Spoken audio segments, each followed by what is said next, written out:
ರೀತಿಯೆಲ್ಲ ಒಬ್ಬರು ಪೂಜೆ ಮಾಡ್ತಾರೆ ಹೌದು.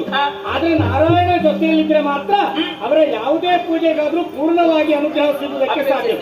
ಹಾಗಾಗಿ ಈ ರೀತಿಯಾಗಿ ಎಲ್ಲರೂ ಆಗಿಂದ ಕಾಯುತ್ತಿರುವಂತೆ ಲಕ್ಷ್ಮೀ ಸ್ವಯಂವರನಿಗೆ ಲೋಕಮುಖದಲ್ಲಿ ಲಕ್ಷ್ಮೀ ಮತ್ತು ಹರಿಯ ಸಾರವನ್ನು ಸಾರುವಂತಹ ಲಕ್ಷ್ಮೀ ಸ್ವಯಂವರ ಎನ್ನುವಂತಹ ಪುಣ್ಯ ಪೌರಾಣಿಕ ಕಥಾಭಾಗವನ್ನು ಆಡಿದಂತಹ ನಮಗೂ ಭಕ್ತಿ ಶ್ರದ್ಧೆಗಳಿಂದ ನೋಡಿದವರೆಲ್ಲರಿಗೂ ನಾವು ನಂಬಿಕೊಂಡವರಂತಹ ಕಟೀಲು ಶ್ರೀ ದುರ್ಗಾ ಪರಮೇಶ್ವರಮ್ಮನವರು ಮಹಾಗಣಪತಿ ದೇವರು ಆಯುಷ್ಯ ಆರೋಗ್ಯ ಸಕಲ ಸಂಪತ್ತನ್ನು ನೀಡಲೆಂದು ಶ್ರೀದೇವಿಯಲ್ಲಿ ಪ್ರಾರ್ಥಿಸುತ್ತಾ ಕಥೆಗೆ ಮಂಗಳವನ್ನು ಹಾಡುವುದಕ್ಕೆ ಎಲ್ಲರಿಗೆಲ್ಲ ಅಭಿನಂದನೆ ಯಾಚಿಸೋಣ.